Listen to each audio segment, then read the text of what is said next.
I was sipping my morning coffee when I found a fancy wedding invite pinned to my front door, announcing that some couple I'd never heard of was getting hitched in my backyard in 3 weeks.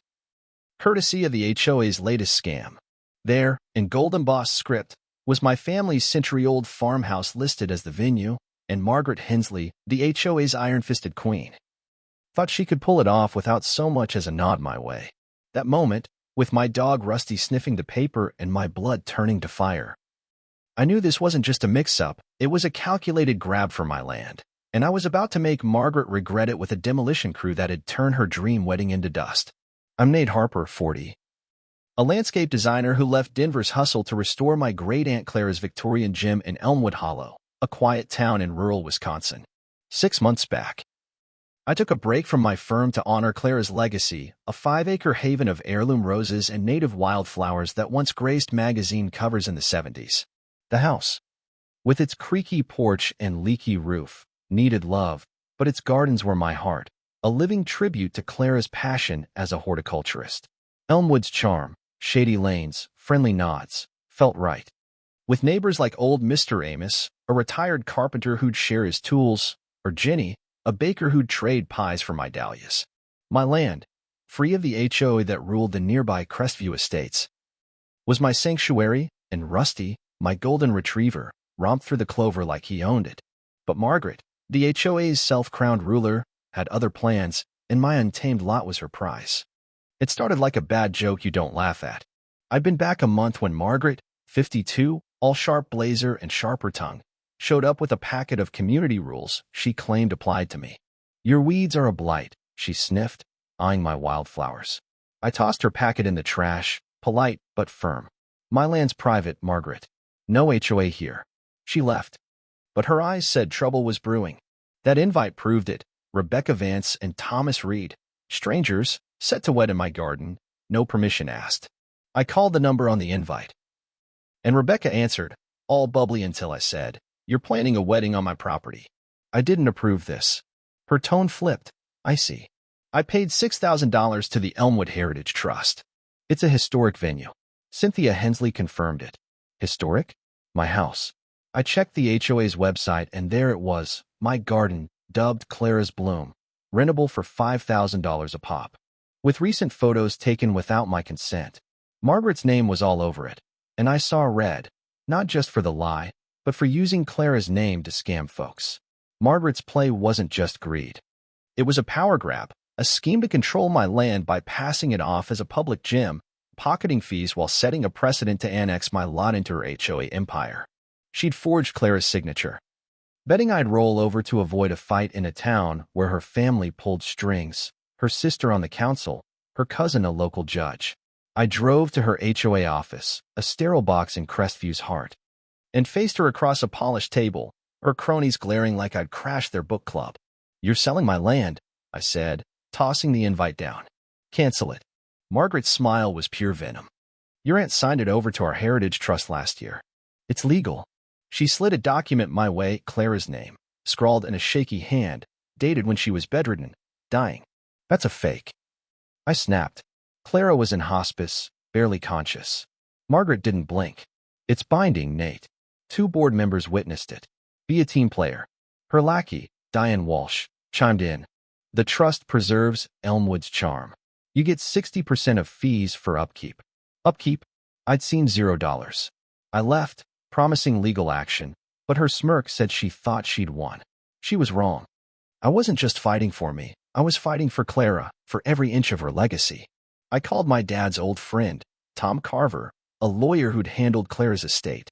His office, a creaky Victorian on Oak Street, smelled of old books and justice. "This is fraud," he growled, eyeing the forged signature. "Clara's see how to flourish, this doesn't. But Margaret's connected. Her sister can stall permits, her cousin sways courts. We need more than law." He handed me Clara's files, deeds, surveys, a letter from the city blocking HOA rezoning attempts. "Clara saw this coming," he said. "Use it." Back home, I walked the garden, roses tangled but fierce, and felt Clara's strength. A legal fight would drag on, and Rebecca's wedding was 2 weeks away. I needed something bolder, something to make Margaret's scam implode publicly. That's when Mr. Amos rolled up in his rusty Ford, eyes twinkling. Heard about the wedding nonsense, he said, sipping my iced tea. Clara, tell him to shove it. You need a show, Nate. Something loud. His grin sparked an idea, not just a defense, but a spectacle. The plan was a middle finger in work boots. I spent days calling local crews, dodging Margaret's allies. A porta-potty company, fed up with her fines, agreed to help. A pest control outfit, burned by her brother's shady deals, was in. A demo firm, run by a guy who'd lost land to HOA tricks, signed on with glee. 2 weeks, I told them. We hit the day before the wedding. I kept quiet, letting Margaret think I'd back down. Her lawyer's smug letter, threatening a breach of contract suit, sitting unanswered. The Saturday before the big day, at 7:30 a.m., just legal under noise laws, 3 trucks roared in. Porta-potties lined my lawn like blue sentinels, 15 of them, stinking of defiance. Pest control slapped neon, fumigation in progress, signs everywhere. And a bulldozer, gleaming on its trailer, rolled up, ready to churn my garden into a construction zone. Neighbors gawked, phones out, as I waved a county permit for urgent landscape overhaul. Margaret's Lexus screeched in 40 minutes later. Her tennis skirt flapping, sunglasses shoved up like a crown. What is this? She shrieked, pointing at the toilets. I played dumb, clipboard in hand. Renovations, Margaret. New drainage, koi pond. The works. Starts Monday. Her jaw dropped. The Vance Reed wedding's Saturday. I shrugged, voice sweet. Oh, that thing you planned without asking? Yeah, this might mess it up. The chaos was a wildfire, and I fanned the flames. Rebecca pulled up, veil in hand, eyes wide as she saw the porta-potties. My wedding, she wailed, turning on Margaret. You said it was set. Margaret stammered, a misunderstanding, dear. We'll fix it. I stepped in, phone out, showing Rebecca the forged signature. This was signed when Clara was dying. Margaret's been scamming you. I never got a dime of your $6,000. Rebecca's face crumpled, rage replacing tears. You lied, she screamed, loud enough for the growing crowd to hear. 200 guests, Margaret. Some from Seattle. Where do they go, your lawn? Margaret's allies, Diane, a boutique owner, and a few board members, arrived, but the tide turned.